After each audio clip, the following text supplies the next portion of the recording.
শিক্ষামন্ত্রীর দোষ, সেই পরিকাঠামো আর রাখছে না। আপনারা দেখেছেন কত স্কুলে সেন্টার বন্ধ হয়েছে, 921টা সম্ভবত স্কুলে মাধ্যমিকের আর সেন্টার হচ্ছে না, অর্থাৎ ছেলে মেয়ে আর পরীক্ষা দিচ্ছে না বলে সেন্টার বন্ধ হয়ে যাচ্ছে। আজকে দেখুন সারা রাজ্যে প্রায় 8,500 শিক্ষা প্রতিষ্ঠান বন্ধ হয়ে যাচ্ছে। আমরা কি ভাবছি হয়তো হচ্ছে হোক, কিন্তু ক্ষতি আপনার হচ্ছে, যারা এই চটে বসে আছেন তাদের ক্ষতি হচ্ছে। কারণ সরকারি শিক্ষা প্রতিষ্ঠান বন্ধ হয়ে গেলে কি হবে, আপনার ছেলেটা আর সরকারি শিক্ষা প্রতিষ্ঠানে যেতে পারবে না, অর্থ দিয়ে আপনার ছেলেকে বেসরকারি শিক্ষা প্রতিষ্ঠানে পাঠাতে হবে।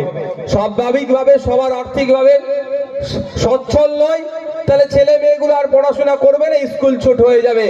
ওই নেতাদের ছেলেরা শিক্ষিত হবে আর আমরা যারা ভোটারদের ছেলেরা ওই তলনীতিই থাকবে।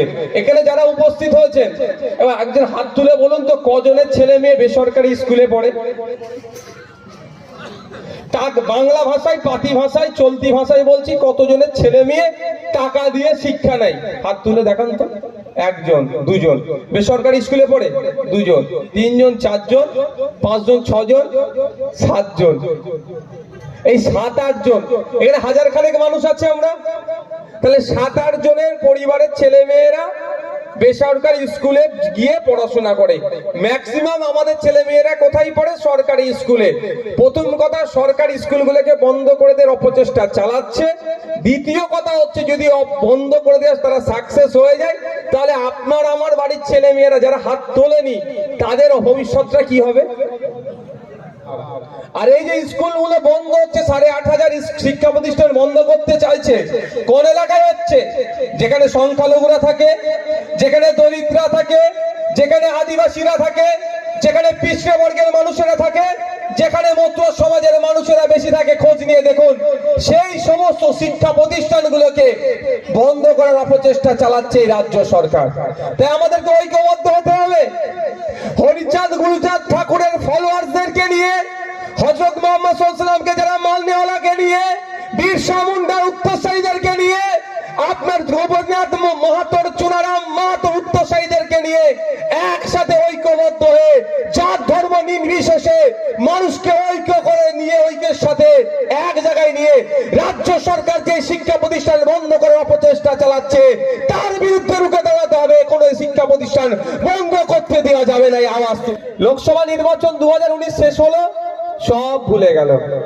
2021-এ ভোটের সময় যোগীজি থেকে শুরু করে, অমিত শাহজি থেকে শুরু করে বিজেপির বড় বড় দিল্লির নেতারা এসে বাংলায় কি বললো? সিএ করবো, সিএ করবো।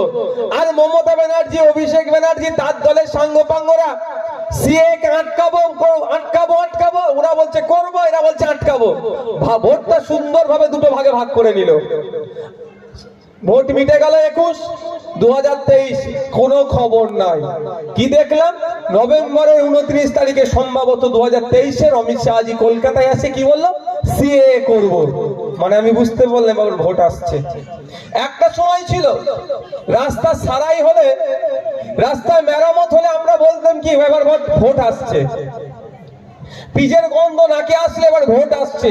এখন আর পিজের গন্ধ নয়, এখন সিএ এর কথা কানে আসলেই মনে পড়ে যাচ্ছে তাহলে এবার ভোট আসতে চলেছে।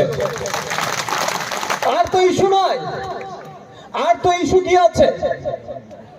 আজকে বলছে মতুয়া ভাইদেরকে নাগরিকত্ব দেবে। আমি জাস্ট একটা কথা এখানে রাখতে চাই মতুয়া ভাইদের উদ্দেশ্যে, মতুয়া ভাইরা কি আমাদের নাগরিক নয় দেশের? তারা কি নাগরিক নয়? আবার কি নাগরিকত্ব দেবে?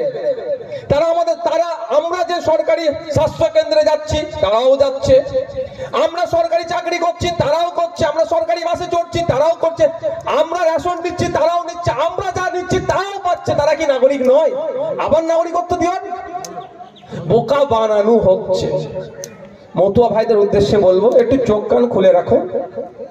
শুধু ভোটের জন্য নাগরিকত্বের জিগির তুলছে, ভোট মিটে যাচ্ছে, আবার বোকা বানাচ্ছে। সময় এসেছে, কি মতুয়া, কি আদিবাসী, কি দলিত, কি মুসলিম, কি নাগরিক, প্রত্যেক নাগরিককে বলবো আসুন অধিকারের নিরিখে ভোট হোক। অধিকার কোথায় আছে? আর সংবিধানে লিপিবদ্ধ আছে, সংবিধানটাকে পড়ুন। সংবিধানে সেখানে আপনার স্বাস্থ্যের কথা বলা আছে, সেখানে অন্যের কথা বলা আছে, বাসস্থানের কথা বলা আছে, শিক্ষার অধিকারের কথা বলা আছে। আমি অনুরোধ করব আপনাদেরকে সংবিধানটা পড়ুন আপনারা, তাহলে বুঝতে পারবেন অধিকার কিভাবে আছে।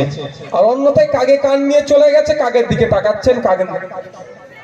কাজ করার 15 দিনের মধ্যে যে কাজ করেছে তার টাকাটাকে বুঝিয়ে দিতে হবে। আর কটা 15 দিন পার করে আপনি টাকা দেবেন বা আপনারা টাকা দেবেন তার ডেটটা অন্তত বলুন, বলবেন আপনারা। তখন উল্টে কি বলবে আপনাদেরকে, যে 100 দিনের কাজের আইনে বলা আছে কোন জায়গায় দুর্নীতি হলে সেটাকে তদন্ত করবে। আমিও বলছি তো 100 দিনের কাজের আইনে উল্লেখ আছে যেখানে কাজে দুর্নীতি হবে সেটাকে তদন্ত করবে। কিন্তু তদন্তটা কতদিন ধরে করবেন ভাই? তদন্ত করুক না, কে বারণ করেছে? যে 14.5 লক্ষ ফেক জব কার্ড বানিয়েছে যারা তৃণমূলের নেতারা, কই বিজেপির কেন্দ্রের বিজেপি সরকার তাদেরকে এখনো জেলে নিয়ে যাচ্ছে না কেন? আমরা চাই 100 দিনের কাজে যারা দুর্নীতি করেছে তাদেরকে জেলের মধ্যে রাখুক। সাথে সাথে এটাও বলবো 100 দিনের আবার কাজের আইনে উল্লেখ আছে কাজ করার 15 দিনের মধ্যে যারা কাজ করলো তাদের টাকা বুঝিয়ে দিক। কেন্দ্রের বিজেপি সরকার যাতে বুঝিয়ে দেয়, বারবার এটা আমরা দাবি করছি। আমরা কি দেখছি, কেন্দ্রের বিজেপি সরকার বা বিজেপি দল বারবার বলছে 100 দিনের কাজ তৃণমূল ঘোটালা করেছে, ঘোটালা করেছে, ঘোটালা করেছে, কিন্তু কাউকে ধরে জেলের মধ্যে এখনো রাখতে দেখলাম না।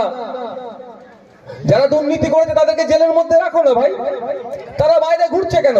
কিন্তু আমার যে ভাই কাজ করেছে তার টাকাটাকে বুঝিয়ে দাও না।